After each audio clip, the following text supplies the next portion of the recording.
بسم اللہ الرحمن الرحیم۔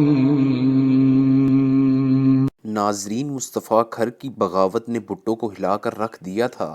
وہ ہمیشہ کہا کرتے تھے کہ اگلا وزیر اعظم پنجاب سے ہوگا۔ اگر میرے بعد پی پی اقتدار میں آئی تو اس کی قیادت مصطفیٰ کے ہاتھ میں ہوگی، مگر انتخاب میں دھاندلی ہوئی اور مصطفیٰ ہار گیا۔ آخری جلسہ جو تاج پور کے مقام پر ہو رہا تھا، وہاں بھٹو صاحب کی بدماشوں نے مجمع میں زہریلے سانپ چھوڑ دیے، جس سے بھگدڑ مچ گئی، گولیاں بھی چلیں، قریباً 1 لاکھ کے قریب لوگ ادھر سے ادھر بھاگے اور کچھ پیروں تلے کچلے گئے۔ یہ جلسہ مصطفیٰ کے سیاسی کیریئر میں فیصلہ کن ثابت ہوا۔ وہ گھبرایا ہوا تھا کہ اتنے میں میاں ساجد ایک نوجوان کی لاش لے کر مصطفیٰ کے گھر پہنچا۔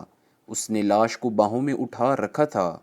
لاش کو دیکھتے ہی مصطفیٰ نے ساجد سے کہا کہ کیا تم پاگل ہو گئے ہو کہ تم لاش لے کر یہاں آ گئے؟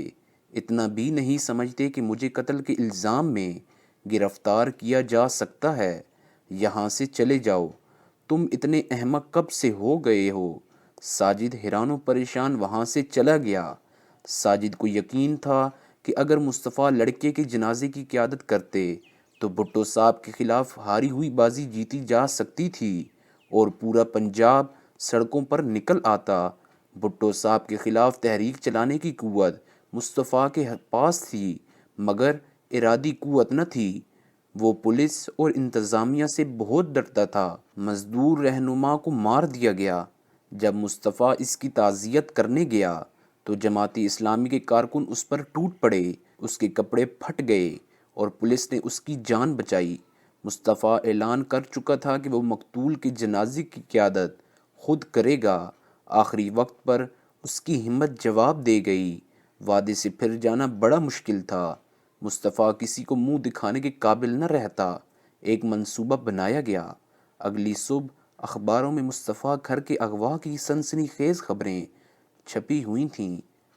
اس کی گمشدگی کا بندوبست مصطفیٰ اور اس کے قریبی ساتھیوں نے کیا تھا۔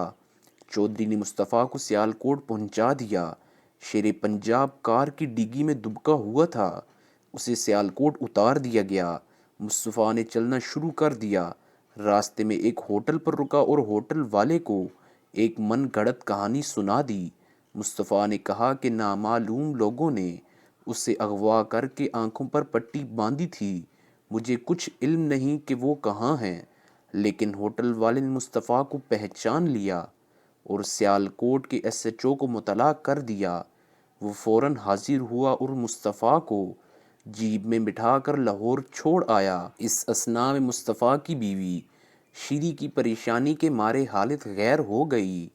اس نے ہر نمبر پر ٹیلی فون کیا اور حد یہ کہ بھٹو صاحب سے بات کرنے میں کامیاب رہی۔ چیختی چلاتی روتی پیٹتی اس پر جنونی کیفیت طاری ہو گئی۔ اس نے بھٹو سے کہا کہ آپ نے میرے شوہر کو مروا ڈالا ہے۔ بے قصور بھٹو صاحب پر مصطفیٰ کھر کی مبینہ ہلاکت کی ذمہ داری ڈال دی گئی۔